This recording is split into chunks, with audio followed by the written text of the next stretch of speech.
मैं कहीं और हूँ, इसलिए हो सकता है कि वीडियो की क्वालिटी थोड़ी सी कम लगे। चला लेना, क्या फर्क पड़ता है, वैसे भी हमें तो वीडियो देखना है। तो आज हम बात करने वाले हैं कि क्या रिलीजन सच में वेस्ट ऑफ टाइम है। क्या ये पूरी दुनिया, ये पूरी पॉपुलेशन का बहुत बड़ा भाग ऐसे ही रिलीजन फॉलो करते जा रहे हैं? क्या कुछ सेंस है उस चीज में, या फिर ऐसे ही हो रही है सब चीजें? देखो, सबसे पहले हमें किसी भी चीज को शुरुआत करने से पहले ये समझना पड़ेगा, ये सोचना पड़ेगा कि वो जो चीज होती है, जिस टॉपिक के ऊपर हम बात कर रहे होते हैं, वो टॉपिक उसके क्यों पे हमें ध्यान देना पड़ता है, वाई। अब रिलीजन क्यों है? मतलब रिलीजन बनाए गए थे तुम्हारे लिए, तुम्हें किसी हिसाब से तुम्हारी जो फिलॉसफी है, तुम्हारी जो सोच है गॉड को लेके, तुम्हारी जो दुनिया को लेके जो सोच है, उसके हिसाब से तुमने तुम्हारे डिफरेंट डिफरेंट काइंड के रूल्स रेगुलेशन बनाए हुए थे। और उसके हिसाब से जब एक बहुत बड़ा ग्रुप एक चीज को फॉलो करना स्टार्ट कर देता है, उनकी भगवान की डेफिनेशन, उनकी हर चीज करने की डेफिनेशन, उनकी आफ्टर लाइफ, उनकी डेथ की डेफिनेशन जब फिक्स हो जाती है और फिर वो जब रूल्स में कन्वर्ट हो जाती है, तो फिर उसे रिलीजन बोला जाता है। अब फर्क नहीं पड़ता उसको 100 लोग फॉलो कर रहे हैं या फिर 100 करोड़ लोग फॉलो कर रहे हैं, बट स्टिल वो है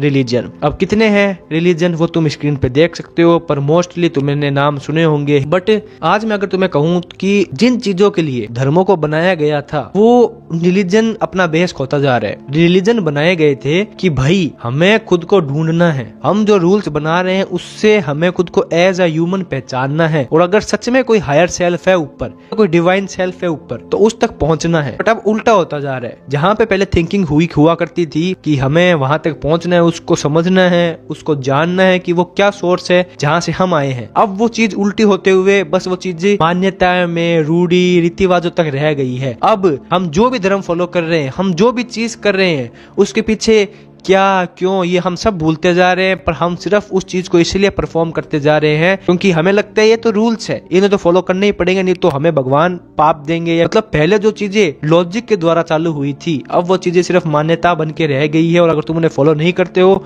तो तुम उस धर्म या फिर उस पर्टिकुलर रिलीजन के नहीं रहते हो। बिना सवाल पूछे, बिना कुछ सोचे हम अंधभक्ति की तरह अब चीजों को फॉलो कर रहे हैं। 99% लोग जो आज रिलीजन को फॉलो करते हैं, उन्हें ये तक नहीं पता है कि उनका जो रिलीजन है उनमें मेन कोर वैल्यूज क्या है, वो कहना क्या चाहता है। बस उसके ऊपर ऊपर की जो चीजें हैं, जिस हिसाब से हमें हमारी रीति रिवाजें माननी है, जिस हिसाब से हमें ऊपर वाले को परसिप्ट करना है, ये उन्हें है पता। बट उनका जो रिलीजन है वो है क्या चीज, वो उन्हें क्या सिखाता है, फिर उसकी फाउंडेशन क्यों हुई थी, या फिर उसका अल्टीमेट मैसेज क्या है, ये 99% लोगों को है ही नहीं पता। उन्हें बस इतना पता है कि इसके नाम पे हमें कुछ चीजें करनी है, अगर हमने वो चीजें कर ली तो हमारा जो भगवान है, जो हमारे हिसाब से हमने सोचा है कि वो ऐसा है, वो हमसे खुश हो जाएगा। सिर्फ 1% लोग हैं जो सच में अपने ही जो रिलीजन है उसको जानते भी हैं, उसको पहचानते भी हैं, और ये समझते भी हैं कि भाई जो मेरा है रिलीजन वो कहना क्या चाहता है, जो मैं कर रहा हूँ वो मैं क्यों कर रहा हूँ, ये जो चीजें मैं रोज रोज करता हूँ इसके पीछे का क्या है लॉजिक। बाकी लोगों को तो इनके बारे में है ही नहीं पता, उन्हें बस ऐसे ही सुन लिया, समझ लिया, और बस इसलिए फॉलो कर रहे हैं क्योंकि उनके आसपास वाले वो चीजें फॉलो कर रहे हैं, वो जिस सोसाइटी में रहते हैं वो चीज वो फॉलो कर रहे हैं, उनके माँ बाप रिश्तेदार उनसे यही चाहते हैं। बट उनका दिमाग ये चीजें क्या है क्या नहीं है, क्या सच में जिस चीज को मैं फॉलो कर रहा हूँ वो चीज है या नहीं है, हमें इतना तो सोचना ही नहीं। क्योंकि अगर हमने इतना सोचा, हमने इतने अगर सवाल पूछे, तो हमारे दिमाग में थोड़ा सा कष्ट हो जाएगा। थोड़े से जो लोग हैं उनको हम सैड कर देंगे, हम उनको दुख पहुंचा देंगे, क्योंकि वो तो यही चाहते हैं कि जो उन्होंने कह दिया वो तुम मान लो और उनसे कुछ सवाल ना पूछो। पर जबकि एक समझदार इंसान जो होगा, जो खुद रिलीजन को फॉलो करता होगा, तुमसे खुद यही चाहेगा कि तुम सवाल पूछो, तुम जानो अपने रिलीजन को। उन्हें वो तुमसे ये नहीं चाहेंगे कि जो तुम ऊपर ऊपर की बातें हैं वो तुम करो परफॉर्म, सिर्फ वो ये चाहेंगे कि उनके साथ साथ तुम ये भी जानो कि जो तुम चीजें कर रहे हो वो तुम क्यों कर रहे हो, उन चीजों का असली में क्या मीनिंग है, वो चीजें क्या है, वो चीजें क्यों है, उसका असली मैसेज तुम तक पहुंचे। और जो भी तेरे दिमाग में जो भी डाउट्स हैं, या फिर जो भी तेरे दिमाग में और भी है सवाल, वो मैं सवाल मेरे से पूछ। और अगर लास्ट में ऐसा होता है कि मैं तेरे सवाल का जवाब नहीं दे पाता हूँ, तो तेरे को पूरा हक है कि तू अपने रास्ता खुद स्वयं चुने। हो सकता था कि अपना ही जो तुम्हारा धर्म है, रिलीजन है, उसमें तुम थोड़ा सा डीप में जाते तो तुम्हें कुछ ऐसी ऐसी चीजें पता लगती जो तुम्हारे आसपास वालों को है नहीं पता, और तुम उस चीज को लेके कुछ ना कुछ तो आगे लाइफ में जाते, नया करते, और तुम्हारे कई डाउट सॉल्व होते। तुम एक सच में जो हायर सेल्फ अगर है, अगर सच में कोई गॉड है, तो उस तक पहुंच पाते। बट नहीं, तुम्हें किसी भी चीज को जानना नहीं है, पहचानना नहीं है, तुम बस अंध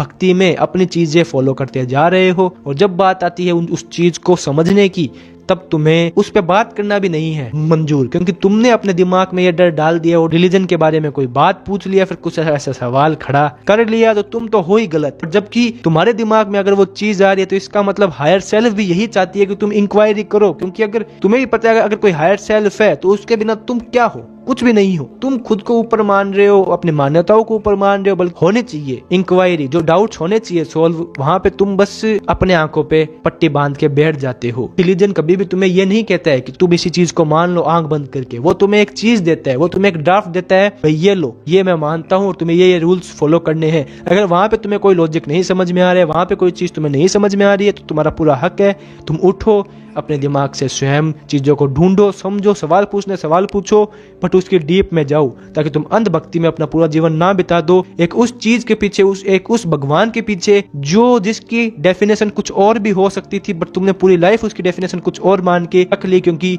तुमने अपना दिमाग यूज नहीं किया है, तुमने बस वही माना है जो किसी और ने मान लिया है। इसके ऊपर ओशो ने भी एक बहुत बढ़िया बात कही है कि रिलीजियस आदमी वो नहीं है जो किसी धर्म को फॉलो करता है, जो किसी पर्टिकुलर रिलीजन को फॉलो कर रहा है। रिलीजियस व्यक्ति वो है इसे ये हो पता कि जो मैं कर रहा हूँ वो मैं क्यों कर रहा हूँ, क्या उस चीज में कुछ मैं ऐसा तो नहीं कर रहा हूँ जो मुझे नहीं करना चाहिए, क्या मैं कुछ गलत तो नहीं कर रहा हूँ, जो मैं कर रहा हूँ वो सही तो है ना। जो बंदा अपनी हर एक्शन, हर चीज को सच में उसे पता है कि मैं क्या कर रहा हूँ क्या नहीं कर रहा हूँ, तो उससे बड़ा कोई धार्मिक बंदा हो ही नहीं सकता। धार्मिक होने के लिए तुम्हें किसी रिलीजन को फॉलो करने की जरूरत नहीं है, बल्कि सच में तुम्हें जो तुम्हारी इनर सेल्फ है, जो तुम्हारी इनर कॉन्शियसनेस है, यूनिवर्स है, इसने जो तुम्हें लाइफ दी है, तो उस लाइफ में तुम वो चीजें करो जो सच में करने लायक है। कुछ तुम जुड़ने की अगर कोशिश करो, तुम अगर सही रास्ते पे जाओ, तुम अगर सच में ढूंढना चाहो कि तुम क्या हो, तो तुमसे बड़ा धार्मिक इंसान तो कोई है नहीं। बस यही बात है कि धर्म की, धार्मिक होने की अलग अलग लोगों ने अपने अपने हिसाब से डेफिनेशन दे दी है, बट मेरे हिसाब से धार्मिक होने की डेफिनेशन यही है कि तुम्हें पता हो कि तुम्हारी ड्यूटीज क्या है और तुम खुद को पहचानने में लग जाओ। तो जो वीडियो है कि क्या रिलीजन वेस्ट ऑफ टाइम है, नहीं, उनके लिए ये वेस्ट ऑफ टाइम नहीं है जो सच में अपने जो जिस भी चीज को मान रहे हैं, जिस भी पर्टिकुलर उनकी सोच को मान रहे हैं, उसमें वो डीप में जा रहे हैं और सच में वो उसमें ढूंढ रहे हैं, सच में वो उसको जानते पहचानते हैं। वो बस उन्होंने रिलीजन को सिर्फ एक धर्म, जाति, रीति रिवाज, मान्यताएं मान के नहीं, बल्कि उसकी क्या फिलॉसफी है, क्या उसकी सोच है, ये मान के उसके अंदर डीप में गए हैं, तो उनके लिए वेस्ट ऑफ टाइम नहीं है। बट जो लोगों ने अंधभक्ति में ऐसे ही मान लिया है, उनके लिए तो हर चीज ही वेस्ट ऑफ टाइम है, क्योंकि उन्हें ये पता ही नहीं है कि जो वो कर रहे हैं वो क्यों कर रहे हैं। हमें नहीं पता कि क्या है रियलिटी, क्या नहीं है, पर हम अपने दिमाग को यूज कर सकते हैं। जो भी हमारे डाउट्स है, जो भी चीजें हैं, उनको लेके हम मतलब डीप में जाए कि जिस चीज को मैं फॉलो कर रहा हूँ, क्या मुझे वहां से मेरे आंसर हो रहे हैं प्राप्त या फिर नहीं हो रहे हैं, और अगर वहां से मेरे को नहीं प्राप्त हो रहे हैं तो मैं और डीप में जाके देखता हूँ कि क्या है क्या नहीं है। बट मेरा जो लॉजिक है उसको सेटिस्फाई करना बहुत आवश्यक है, क्योंकि I hope you get the message. मिलता हूं अगले वीडियो में, तब तक के लिए मस्त रहो, व्यस्त रहो, ऐसे देखते रहो और मजे में रहो। बाय।